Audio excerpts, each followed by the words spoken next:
That's our framing too. We framed very well, don't we? Yeah. Ooh. Yes. Ooh. What's up, gang? Welcome to Room and Board. My name is Chris George. I'm Zachary. I'm Brandon.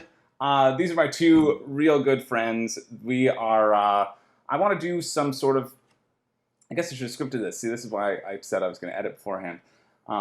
Because board games are about you and your friends playing games together, he thought maybe he should bring his friends into this conversation. Maybe he should ask them what they think about the board games we play together. Exactly. Board games are about creating these sorts of memories and moments together. And so I thought, what better way to get sort of a discussion panel series started by inviting Brandon and Zach, either or, with me to discuss a topic. And you've seen all these sort of top 10 lists, top 5 lists, whatever, and usually they're focused on specific games, but for this one, I wanted to do something a little bit different, and I wanted it to be about memorable board gaming moments. Because we've all got them. It's a beautiful hobby, and it's one that we get to share with our friends, and so I thought it would be fun for me, at least, to get together with these two bozos and go over our top 5 board gaming memories. And I'd love to hear what your top board gaming memory is as well, because this hobby is about joy. And I have a lot of joy hanging out with you two. And so that's basic. That's the basic premise of the list. I asked these two to come up with their top 5 memorable moments, which they filmed on their own. And then I said, no, we're going to get together and film it together and so I can hear it and have fun with you. And they said, okay, fine. All right. We'll invite you over to our house. And I said, yes, got it. So yeah, is there anything else? What did you guys consider? Is there a ranking to our list, or are Yeah. we just going top 5 general memories? I put mine in order. I ranked mine Okay. from like 5. My number 1 is like my favorite memory. You guys can rank your list however you want. Did you rank it in a different way? I didn't rank it at all. I just put top 5. Well, Yeah. You're on the spot now. You got to rank them as you go. All right. Well, there you go. I'll roll with that. That's fine. We're going bottom to top. Top Yeah, to we'll top. go bottom to top. Okay. We won't start with 1 and have everybody leave. Who wants to go first? Okay, I guess I'll start. I guess my number 5 top memory. I remember Chris George. We kept talking for months and months about bringing over this board game. Legendary board game. Got me really, really hyped about it. We finally set aside all the time to play it. He brings it over, and it's like right up my alley. I like watched Star Trek religiously when I was a kid. I love Star Wars. I read Warhammer 40K books. I love 4X space strategy games on my computer. It was Twilight Imperium. Brought it over, played it. It's got all the stuff I'd like, right? It has upgrading your ships, and it's got a research tree, and it's got political stuff we vote on. You fight on a big map, and you explore planets, and the game was shit. It was the worst game ever, and we were so shocked. I was shocked at the end of the game that it was like, this can't, like, people love this game. It can't be as bad. We must have just played it wrong. And we arranged to immediately, I think, 3 or 4 days later to play it again, because we obviously missed the good bit. And it was worse the second time. And I know this is supposed to be top. Did we finish it? Yeah, we finished it both Oh, we times. did. Okay. We slogged through that mud twice. Yeah, the first time took us 12 hours. Yeah. The second time took us like 7 or 8 because we were a little bit more familiar, right? Yeah.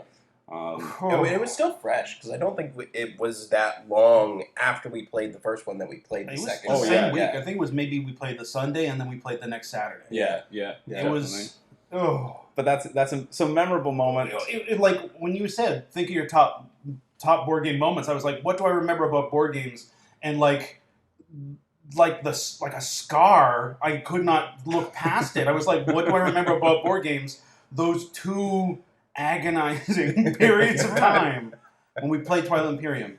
And I think, just as like a small review, he's probably going to do a review. I'm probably going to do... I've written up one, and it's very long, so I need to cut it. So I wrote it after we played it, really. Oh, yeah? And then was starting to film, and I was like, I can't do this. There's too much. I mean, But, I guess my very short, truncated review is there was tons of really cool things that had nothing to do with each other. Yep. And engaging in any one thing just made the game worse. It took too long. Yeah, that's number 5. Number 5. Twilight Imperium. I'm burned forever. the abusive boyfriend of board games. Brandon, do you want to go next? Yeah, I'll go next. I'm excited. So, yeah, I'm very That was okay. honestly, I'm reliving it now, and it's very. It's like I'm really happy that I'm reliving it. I'm happy we had that experience. Yeah, 100%. But I'm just more happy that we shared this agonizing 12-hour day together, not necessarily anything. And I that remember the like board game provided. staring at the board and being like, "This is so cool. It's been 12 hours. When am I going to have fun? Have you had any fun?" Yeah. And then it just ended. We were like, "Oh, someone's That's it. at 10 points." We played a long game too. We played like the official long game. Mm-hmm. So I think we had to get to 12 points or something. Yeah. All right, Brandon. Okay. My Number 5. My fifth one is when we were playing Dutch Blitz. I love playing Dutch Blitz. If you haven't played Dutch Blitz, it's basically like a competitive solitaire game you can play with your friends. We love playing it. We do. I think we all do, yeah. And my favorite memory from that game is having Chris, who you are the top player I've ever played with, and I haven't played with very many, but I'd like to. But when I get him to take off his watch and actually play seriously, I love anime. I think we all love anime here. Yeah. And I hate it when they just toy with their opponents for the first 10 episodes before they finally actually fight them for real. And, like, that's what it's like playing Dutch Blitz with Chris sometimes.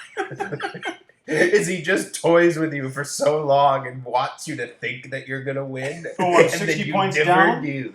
Time to start trying. Yeah, exactly. I beat you by 50 you have a points. 1-point lead? Well, fuck you. Are we allowed to swear? Yeah, Oh, okay, okay. perfect. Yeah.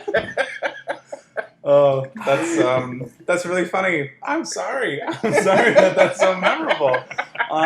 Yeah, I think of my watch as like it really does affect me. Like it's like the weighted training clothes of Well, Goku. because you can play with both hands, right? You're ambidextrous. I'm worse with my left hand. But I just played it with my parents and Renee. I went to see them over on the weekend, and they made me play with my left hand, and so I was like grabbing the cards and flipping them over in the 3. So I was like, so significantly worse. But Ladies and gentlemen, the Dread Pirate Roberts of Blitz. oh, well, that's so nice. Yeah. It's like a very When very nice... I get you to do it, it's great. I'm like, okay, this is it. This is time to play, and then I immediately lose, like incredibly badly. That's funny. I might I'm gonna reshuffle my list right now because this is actually my number 4. But I'm switching to number 5 because it's Dutch Blitz related. Oh, is it? Yeah, Okay, I was worried we were gonna have the exact same thing. For me, one of the most memorable moments in board gaming. I love this card game. It's so fun because it's so quick and fast paced, and it really doesn't matter who wins. Because everything's flying furiously. But related to the anime bit, we found that the way to increase the intensity of Dutch Blitz was to play various anime soundtracks or intros or epic fight music while we're playing. So we'd set it up specifically like My Hero Academia. If I can layer it under this video right now, I will. And it's building. It's this growing thing. It's building slowly, and then when the beat drops, you go! Bah, da, da, da, da, and then we just all go crazy. That's sort of like enhancing the experience with audio. I find is always like a really fun thing to do with board games. Dutch Blitz is a great game to like at the very start of the night when everyone's kind of low energy. You bring it out, and all of a sudden everyone's like energized, enthused, and wide awake and ready for whatever's next. Yeah, it's great. That's true. So yeah, that's my number 5 as well. Is Dutch Blitz related, but specifically anime soundtracks to elevate the experience. I've actually played it with somebody else and in another group. Yeah, and like they just don't yell at each other as much, and it's not as fun. We yell at each other a lot. We yell at each other a lot. We Quite a get lot. very upset during this game, and it brings out a lot of emotions in us. You asked about swearing. I don't think I swear ever more than when I play Dutch Blitz. Just there'd be such a bleep track would need to be had. Zach also comes up with songs during Dutch Blitz that make no sense but are hysterical.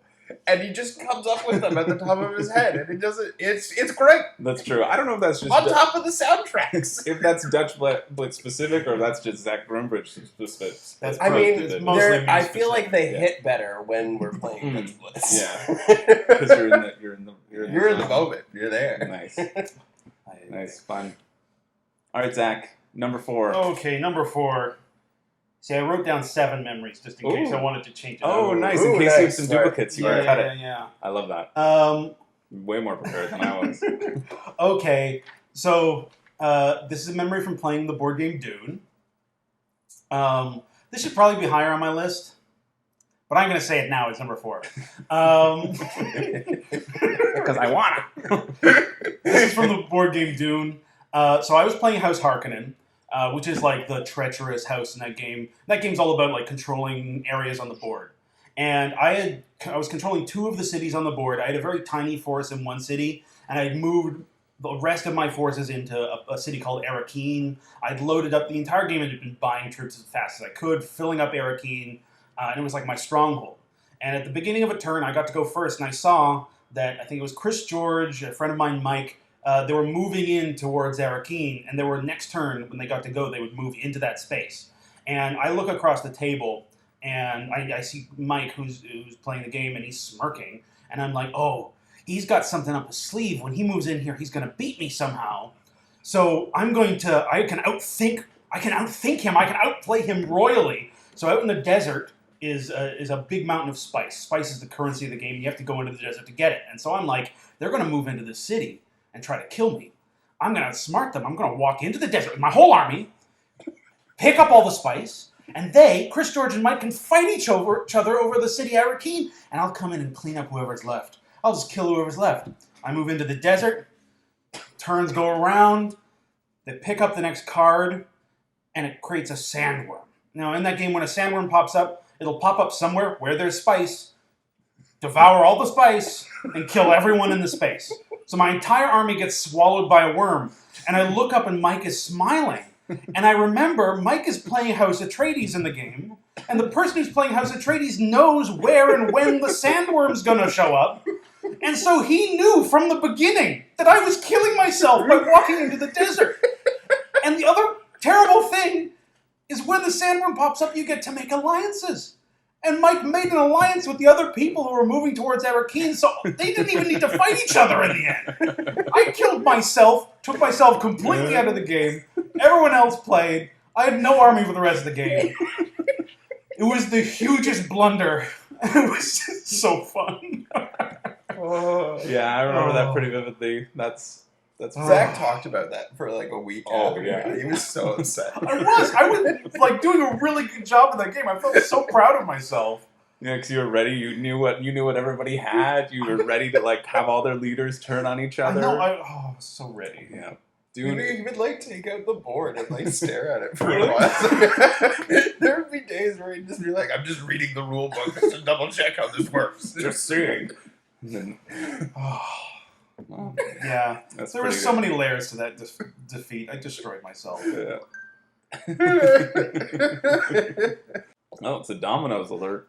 Ooh, Wow. wow. Might be good. Wow. Sponsored by Sponsored. Domino's. Yeah, I was just thinking that.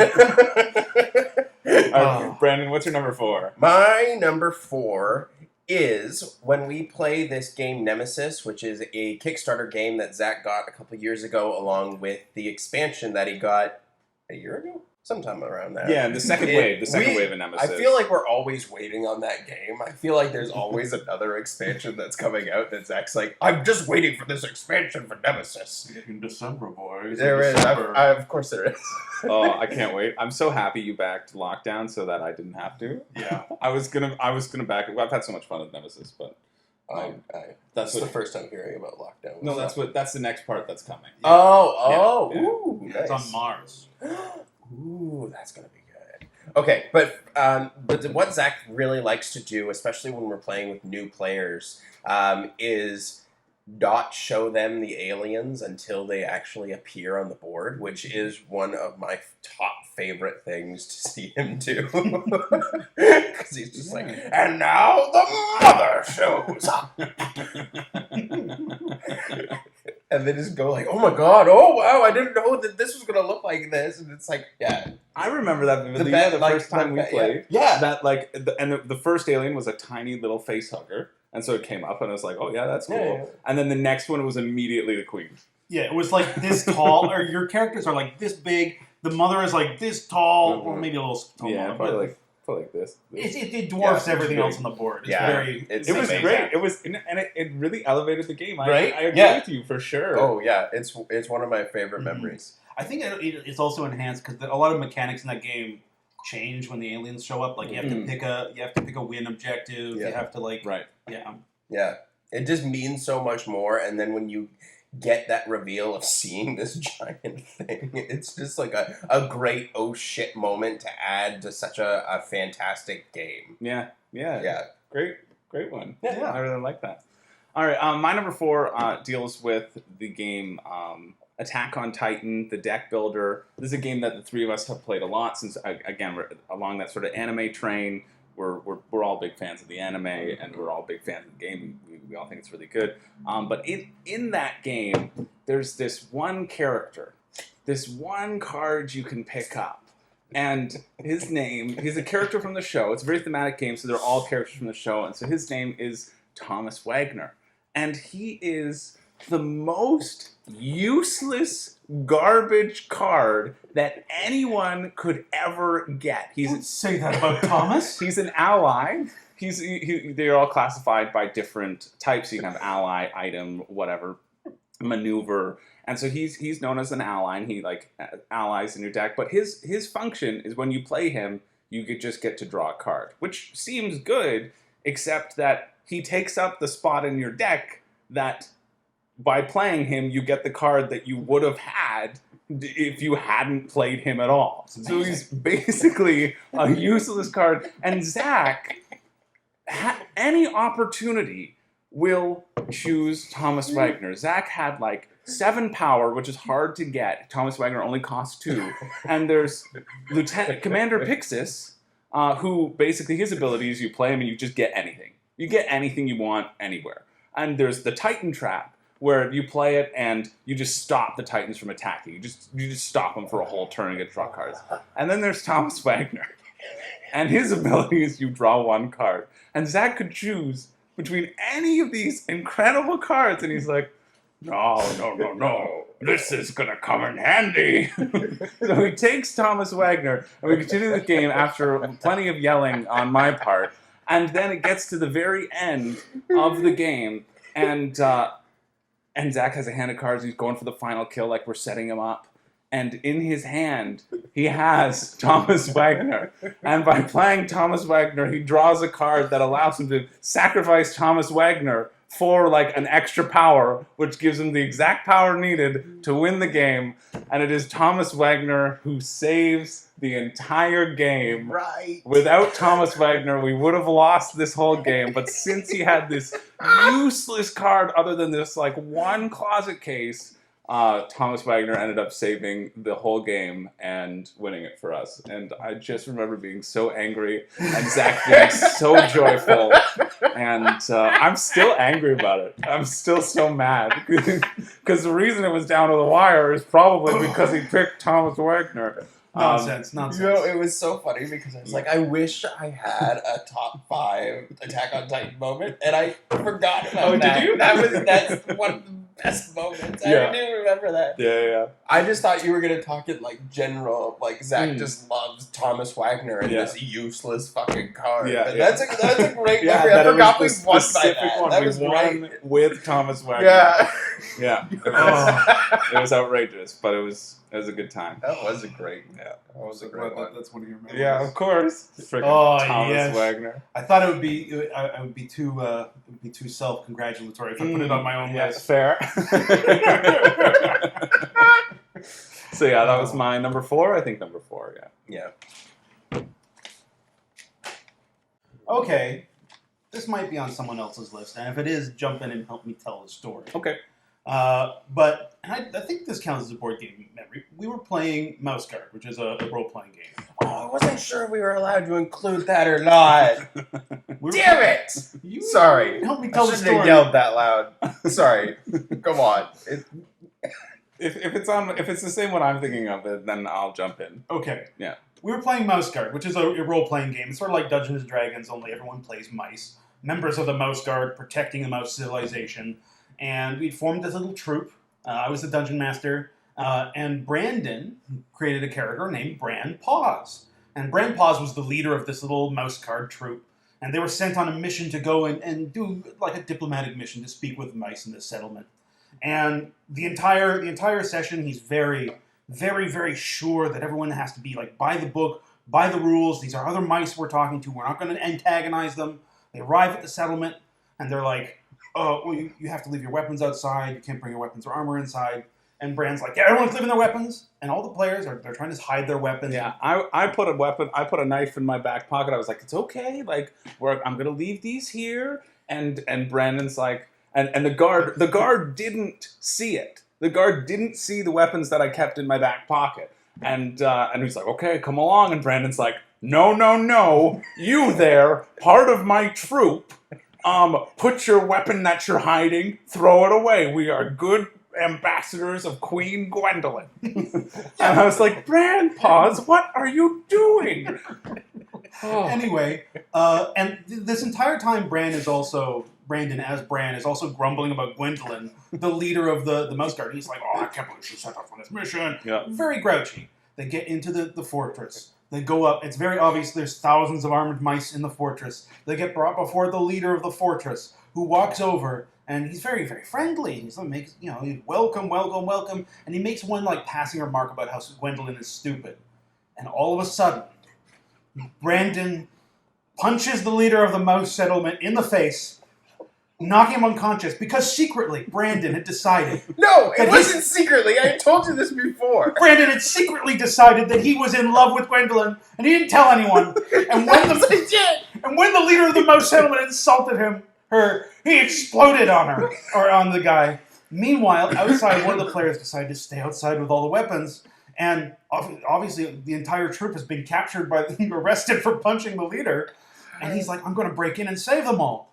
He's alone outside. There's one old gray-haired mouse who's half blind guarding the door, and Colin, who's playing the mouse who's going to come in and save us all, runs in to fight him, killed immediately, falls off the bridge, dooming the rest of the party. To just be in. And the worst part is, like, we were literally in. This was my number 2, so I'll make it my number 3 and do a combo. Okay. Like, the Legend of Bran Paws is what I would call this. It's like, and we were surrounded. He's like, let me take you on a tour of our castle. We went to their armory, and it's in their armory where people are like making, literally around, like hundreds of mice surrounding us, making weapons. That he's just like, well, it was like, Gwendolyn, she's not doing a good job. It wasn't even like that much of an insult. It was like, Gwendolyn, she's not my queen. I punch him in the face. It's like, what? And we're surrounded by weapons. Oh my God. And this was also, it's like, and before we even got to the settlement, our first session, we had to talk to people who were fleeing from this settlement. And like I roughed them up, and I got a negative status because I was like, no, I'm going to scare them into talking because we needed the information about what was going on up there. So I scare them, and right as he's about to tell me, I've already gotten the negative status. Like the town's turned against us because of my action. Brandon's like, no, we don't do things this way. We don't do things that way. I was like, but I already got the negative status. We need this information. He's like, no, we'll find it a different way. We're honorable mice. Yeah. I made some mistakes.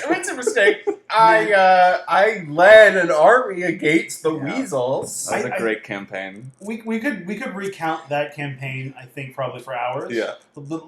Suffice it to say, Bran Paws punching the leader of that settlement set the entire party down a series of events which would defy imagining. Yeah,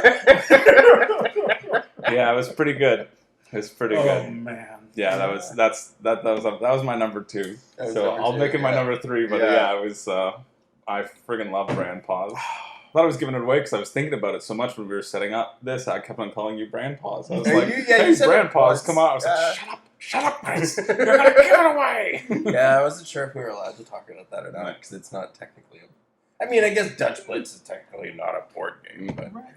I quite enjoy being surprised by all your memories. It's Yeah. giving me some joy. Yeah. All right, let's hear your number 3, Brandon. My number 3 has to do with you, Chris. And it has to do with a birthday that I will never forget. Oh no, this. Oh crap. This is just. I just feel bad. Now, this has nothing to do with you. This has nothing to do with anything. I just always remember this when we think of board games. Now, it was terrible timing on my part. Terrible timing. I showed up to Chris's birthday just as I believe they had started their first round of Avalon. Yeah. And there were about, I believe, 10 people 9 there. or 10, yeah. 10 people there, so it was a large game of Avalon. And it ended up taking 3 hours. It was a very long game. It was a very long game of Avalon. Yeah. It's supposed to be 15 minutes.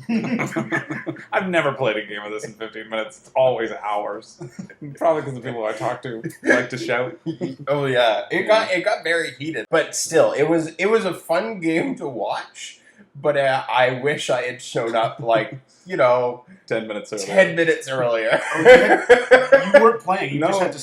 Yeah, I was there because I was assured by Chris that it's this is Avalon, and I had played Avalon before. I know this game. I was like, oh, this is gonna take an hour maybe. Yeah, I thought it would take significantly less time. Yeah, I was like, we'll be quick. But every single quest that they put out failed. Yeah, and they could just not agree it was who was supposed to go on their quest. Yeah, and so it took 3 hours. Yeah. Again. No, it was not your fault. I just always remember that birthday. Yeah. Because, this Avalon game that I was sure, and you were sure, and I think everyone there was sure that this game would not take more than an hour. It took 3 hours to play. Yeah. And I don't think I stayed for another game. No, it's like everyone left. Yeah, everyone left after that. Everyone left. It was like, thanks for coming over. I appreciate it. See ya. Yeah. But yes, that is my number 3 memory. Moral of the story, have different tables of games at a mass group party. And you did that for the next birthday. Yeah, I did, yeah. Hey, so that's great. Yeah. Well, anyway, my number 3 was Brand Pause as well, so I won't go. And then we'll go to you for 2. So much 2. pressure. Yeah. Okay. I think if I was a little less under pressure, I would have put this lower and some other stuff higher. Fair. But, so this year I got kind of surprisingly really into Warhammer 40,000, the tabletop war game. And because of lockdown and stuff, I haven't played too many games. Played maybe 7 of them with a friend of mine, Chris. Not this Chris. Not me. Another Chris. And my army is mostly secondhand stuff that I've scavenged from Facebook deals and stuff like that. And my first game ever, I only had one HQ unit, which is like a leader, and every army needs a leader. And so it was this little metal, I think it's maybe lead sorcerer character from maybe as old as I am, I don't know. And so, he was my only leader, and I put him in the game, and I gave him a cool relic. And as we're playing the game, I'm getting kind of destroyed in a really bad way. And the relic I've given him is like a special gun. And if you roll a 1 on a 6, he'll do some damage to himself, and he won't shoot anyone. And I was like, well, that's fine, because if you roll any other number, he'll be killing things that he shoots. Every time he shoots his gun, he does damage to himself. By the end of the game, he's killed himself, and he hasn't hurt anyone else on the board. Second game, I bring him again. I don't give him that relic, because obviously that relic was a bad deal. He's a sorcerer, and I'm like, this time I'm going to use him to cast sorceries, which is what I should have done in the first game. Now, if you roll doubles on the dice when you do sorceries, you hurt yourself. I roll doubles every single time I try to cast sorceries. He kills himself, turn 3, never did anything else in the game. I lose the game. Third game I played with him, I'm like, I don't trust him to do sorceries, and I don't trust him to shoot things with his stupid relic gun. So I choose a secondary objective, and you pick secondary objectives in that game, and one of them was Psychic Ritual. And all you needed to do was move a psychic character into the middle of the board, And 3 out of 5 turns, he needs to cast a Psychic Ritual. And it's such an easy roll. I think you need like a total of 4 on 2 dice that you roll. It's so easy. He goes into the middle of the board. Get him there turn 1. Turn 2, Psychic Ritual, easy. Turn 3, Psychic Ritual, easy. Turn 4, can't do the Psychic Ritual. Turn 5, can't do the Psychic Ritual. And I realize in the end of turn 5, okay, he's failed to do the Psychic Ritual. There's not another turn in this game. I will never do the Psychic Ritual. I've lost my secondary objective and therefore the game. The only chance I have is to deny 1 point on the board for my opponent. And my little psychic guy my little sorcerer is close enough that he can charge there. I charge. I get into combat. He's killed, but he's got like this great big huge sword. He's got all this like crazy armor. He should be like almost impossible to kill. And he's charged this little group of guys that only have pistols, and they can only like pistol whip him. They have no melee weapons. But this little group pistol whips my sorcerer to death in my last turn. Anyway, and Chris, who I kept playing with, kept referring to my sorcerer after this point as my inept sorcerer. And so I built a little nameplate and attached it to his base called Inepto, the Fantastic Sorcerer. And I bring him as my leader in every game because I can't not now. He's got to redeem himself. Anyway, I don't know if that's one memory or a series of memories, but like pretty good. That's a good one. The Legend of Inepto the Sorcerer. That's awesome. really good. That's Brought me a lot of joy. That's so funny. Okay. That was a really good one. Okay. My number 2 is the end of Seafall. If you haven't played Seafall, it is a legacy game. I believe it's their first one that they created, correct? I think maybe the team made some other legacy games, but it's their first like original IP. Yeah, so Okay. Rob Davio, who was the main designer behind it, he's also behind Pandemic Legacy Season 1. Okay. Yeah. So Yes. that came out first, and then everyone was super hyped for Seafall, and then a lot of people don't like it, but you guys really enjoy it, and I'm about like 90% of the way done my Seafall campaign with another group, and I'm really enjoying it as well. I put that as my top 10 underrated games of all time because I think it's got a lot to it. Yeah, I think it just needed to fix some mechanics. But like, what I always remember is trying to find the last island, and because I kept losing cards and losing relics as I was going to find the last island, because I think I was trying to find the last island for the last 5 games, I believe, of that game. I was trying to find the last island. I don't know what Brandon's story is, but maybe potential spoilers for Seafall? Continue. I don't think so because he I knows don't I haven't think finished so. it. So Oh, okay. Yeah, I don't. so I he's don't not think going to so. spoil I'm the not- end, right? But it just, it wasn't what I wanted the ending to be, and I'm not sure what I really wanted the ending to be. But it just, it wasn't as fulfilling as I wished it could have been. Like, It there- wasn't as fulfilling as the first half of the game. yeah, the first half of the game is so much fun because you're trying to like find these like hidden things, and you're going through this booklet that's so much fun to explore and read through. Like it Exploring really different did have islands a all the time. fantastic world to it. Yeah. It just, by the end, it was like we had found all the things, we had discovered everything that needed to be discovered, and then just the ending of it wasn't as climactic as I was anticipating that it was going to be. Yeah, I kind of remember because we knew how to find Yeah. the last island Mhm. in a game, and then we played 5 games and no one ever found it. Yeah, Yeah. and so and when we did finally find it, it wasn't me that found it. I didn't end up. I think I lost the game, but it just wasn't as fulfilling as I was hoping it was going to be.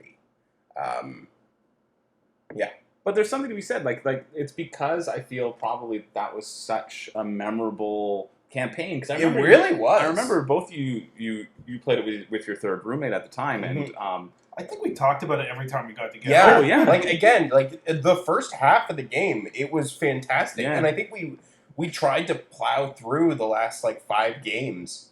because you played it pretty like within We played it like every day. Yeah, 'cause Every it was- couple days. it was- Yeah. it was- Oh yeah. because it was just our roommates, so like we Yeah. could literally we had like a free evening. Seafall's still on the table. Let's go. Yeah.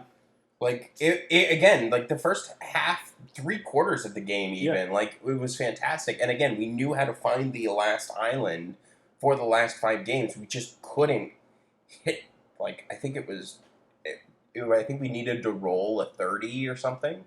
And we just couldn't get that far. And I remember we almost found it a couple times. Yeah. And then Ryan, our roommate, won that game. Like he would get enough points to win the game, and so And the game would end before you could find it. We'd have to start over again. Yeah. And, like race to try to find last island. Ryan would be like, "I'm winning this game too." Yeah. So like, Seafall was one of the most memorable legacy experiences I have ever had, and my top one is another legacy experience.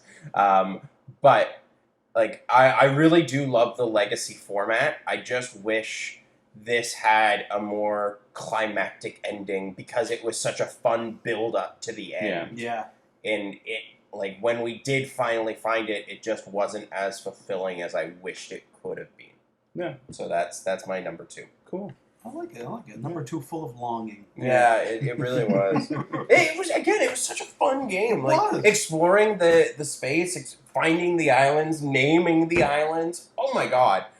Like so much fun. If you haven't played Seafall, again, it's so much fun. Again, I wish the ending was more stronger.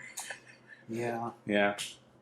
But yeah, definitely worth checking out. I think I mentioned this in my underrated video too, is that like it's also because it hasn't done well. It used to be like $100, and now you can get it. Like I've seen it as low as like 15 or 20 on Amazon. Wow. That's a good deal. That's a good deal. If it's mint and like you can create the board with it, it's worth it. I've seen it even like 40, 50. Like I've played 17 games, I think, of it right now, and like how many games in your collection really can you say that you've played like 17, 20 times and enjoyed the experience? And like that to me is worth it, even if like I'm prepared for the ending being a letdown because I know you guys were dissatisfied with it, but I haven't gotten to that point yet for me. Yeah. So I'm still enjoying it. And maybe because we downplayed it, like or maybe it might like blow your socks off. Yeah. Because you guys, they're just based on what you've told us about your campaign. Like it's different. It's just definitely more even. Yeah. Yeah. All right, my number 2, and I think this might. I was like, oh, I don't know what your number 1's going to be, and then I looked at my number 2, and I was like, oh, maybe this is Brandon's number 1. Oh. So we played this game because it's about a legacy game. It's about Aeon's End Legacy. Okay. And this game was really tough for us. It was really, really hard. Like the first scenario is the intro scenario. I remember being in the intro scenario and like beating it halfway through and being like, this is ridiculous. Why is there this whole stack of cards that you're never going to activate because the game ends it before you even get through there? I was like, do these ever come back? Maybe they'll come back or whatever. They didn't, and I always had that confusion in the back of my mind. And this game was so hard because the enemies would keep on coming up, and they'd have this ability, and you put two little things on it, and then every time, or 3 little things, and every time you remove one of those things, it activated this horrendously difficult ability. And there's a way to stop this thing from happening. You had to pay like 6 energy instead of buying a card or whatever. But by the time you got that energy, like it had already activated twice, and you're like, well, heck, what's one more? I need to friggin' tech up. So we were all, it's cooperative, right? So we were all like focused on just surviving. And when we won, it felt so good because it was so hard. And when we won about 50% of the time, and we felt great about winning about 50% of the time. And then we get to like the final boss the last time, and in the rules, it's like, oh, hey, when you remove a thing from the card, like activate the end thing. You have to activate it more than once. And we looked at it and we were like, isn't that how the game works? That's how the game works. Like, why are they clarifying that this is final boss? Why would they specifically like this isn't harder at all? Like this is, and then we looked in the rule book and we went, oh shit! We've been playing the game on like uber hard mode, super hard mode for the entire campaign. when you remove one, It's you just don't activate it. It's just a counter. It's just a countdown It's to just when a the countdown power to goes when off. the power goes off. And so these powers that were supposed to go off like once were going off 4, 5 times a game. Yeah. 2 to 3, I think Two is the is max. wild. Yeah. It was just like that discovery of like, holy crap. But on the other hand, it didn't make me like the game like less for having done that. It's not like, oh, what a waste of time. Like we got to the end playing a rule that wasn't in the game. Yeah. And it's just showing, and it kind of shows that like also if you misplay a game, like who cares? Because we had a great time doing it. We were like really focused on surviving and getting through.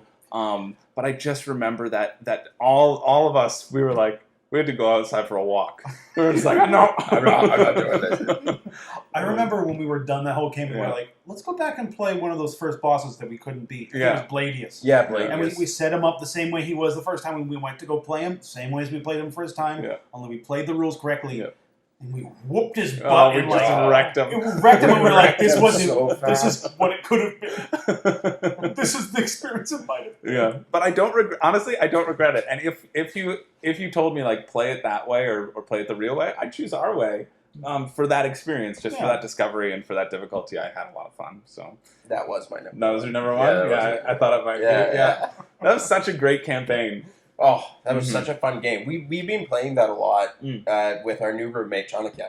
And, like, it's such a fun game. Yeah. It's so well done. And, Zach, you've bought a couple expansions for it now. I've got a problem when it comes to expansions, but I've bought a lot of Aeon's End expansions. Yeah. And They're very good. So much fun. I highly recommend Aeon's End. Definitely. One of the best deck builders. Yeah, for sure. I guess it's me. Your number one. My number one. Eh? It's your number one. Okay, I remember when me and Brandon first moved into this apartment. We had no furniture. I think we had a futon with no frame, just on the ground. We invited, I think, Julius and a friend Julius and a couple other people over, and I think we put it up on Facebook. And because Chris George lives near here, he responded. He was like, "I'm going to come over." And we weren't ever super good friends with Chris before that. And we went to, for context, we went to school together. You guys were 2 years below me. Yeah. In university. So like we knew each other. We were friendly. We liked each other, but we never like. Yeah, we weren't like super close right at that point. Yeah. But anyway, so Chris comes over and he brings some board games, and like us and our friends are sitting on the floor because we have no furniture, just hanging out. And Chris brings over these board games. We're like, let's play some board games. And the first game we pull out is Seven Wonders. And I'd never played Seven Wonders before. Never played it since. Not because it's a bad game, but we've never played it since. No, you've played Seven Wonders Duel a bunch of times. Oh, yeah. I played Duel. Yeah, I like Duel. Duel's great. But anyways, if you haven't played Seven Wonders, it's a game where you collect resources, and the resources are worth points, and then you can build stuff with those resources, and they're worth points. And it's a sort of drafting game. You hand this deck of cards around, and people draft. And I was playing, and I got a handful of clay, and I was like, okay, well, I'll buy this clay. And every hand I was getting handed was still full of clay, and I'm like, no one's capitalizing on this clay. I'm going to get so many goddamn clay points by the end of this game. So I have stockpiled clay. And it's around turn 2 or 3 that Chris Turk looks over to me and is like, clay is not worth anything at the end. You only use it to build stuff. And I'm like, shit, I have so much and I have no points now. What can I build with clay? And the only thing you can build with clay is military buildings. And so I'm like, okay, I'm going to have to tech real hard into military buildings, get a military victory. And so I look at the military stuff on the board. Only one person is using military stuff other than me. It's Brandon. And Brandon's right beside me. And in that game, when you use military, you build up one of your borders, and you fight the person next to you, and you take stuff from them. And Brandon's built up only one of his sides, and it's the side facing me. So I start using all my clay every round to build up the military border beside Brandon. Brandon sees that and is like, no, you don't, Zachary, and starts building up his military border. We are monopolizing all the military cards in the game. No one else is fighting anyone in the entire game around this circle. Brandon and I are sucked all the military cards. We're building this Great Wall of China right next to each other. It keeps getting bigger. The military-industrial complex is consuming our entire countries. And because we're so evenly matched in fighting every turn, we almost never win. We're always tying. Sometimes one of us gets a little bigger, but mostly we're just equaling each other out in this giant neutral zone, this demilitarized zone between us. And by the end of the game, I have no points. I've not had a single military victory against anyone. Brandon and I have been throwing sticks and clumps of clay at each other for the entire game. I think he did a lot better than I did, but I remember that really clearly because that was like I remember every game since then. Whenever I've gone to do a strategy, these guys have always been like, "You doing a clay strategy, Zach?" Yeah, because you like to just monopolize one thing and be like, "This will come in handy down the road." I always remember the power grid when you tried to monopolize garbage. Yeah, that was another good one too. Yeah, your military does fight for both sides. You have one military, and then you fight both people beside you. So you would have gotten like a few points from the person next to you, but like your main opponent, Brent, like you wouldn't be getting, you'd be negating. Right. Whereas someone across the circle, since there were 7 of us, could have just played one military card. And since like you guys were taking every military card, no one would have had the military cards to even get ahead. So they were raking in the points with this one military card over there, and you were just like, ah. Anyway, I very clearly remember that. Yeah. I remember it because like it sort of began our like journey as board game friends together. So like That's nice. That's really nice, yeah. So you had your number 1, Aeons and Legacy. So I'll end with my number 1, and I'm really glad that you didn't bring it up. I didn't think Zach was going to bring it up, but I thought Brandon might bring it up. And this is something that is probably one of my favorite quotes of all time. It comes from a game called Sheriff of Nottingham, where you're it's a bluffing game. You put goods into a bag. They can be contraband or they can be legal goods like cheese. And you pass them to the sheriff, and the sheriff has to choose if you're going to open them or not. I'm sure all of you know Sheriff of Nottingham, but if you don't, it's great. It's also a great fun game that you should check out. And so Zach has the best quotes in general. But Zach, when he passes it to me, he's like, "Oh, it's 3 cheese." I was the sheriff at that time, and I take it. I'm like, I don't know if it smells like cheese. Are you sure it's 3 cheese? And he's like, yeah. Please. And then immediately just breaks. Like I don't interrogate him for like 1 second. Immediately break him. Please, it's 3 cheese. Please, it's 3 cheese. Please, I have to feed my family. Please, it's 3 cheese. Anyway, it's just my favorite quote that I constantly quote all the time. Please, it's 3 cheese. It wasn't 3 cheese. It's like 3 crossbows or something. Yeah, so that is just 3 humble lumps of cheese. Even if I wasn't like, I kind of made this like you guys specific, right? Like most of the gaming memories of it, but even if that like. This is my number 1 gaming memory of all time. This is the thing that made me want to do this list. Just so I could say that quote and reminisce about Sheriff of Nottingham. So that's my number 1. That's all. I figured that would be your number 1. Did you? I just sort of kept it off. Good. I was like, this is more of a Chris memory. You You like to tell it at I love it parties. so much. Like, yeah. I tell it every time I teach that game. It's so good. It's so, and it also helps me like set the tone for how that game can be, and make sure that people know around the table like not to take it too seriously because it's just a fun bluffing game and like just have fun with it. It's a great game. If you haven't played it, you should. Yeah. Anyway, so there we go. That is our top 5, top 15, top 13 because I guess we had some crossover gaming memories. Thank you guys so much for sitting down and doing this with me. This was a lot of fun reminiscing. If you like this format, I like these guys, so you probably won't have a say in it. I'm just going to bring them back, and we're going to do more lists because this is my channel, and I decide the menu.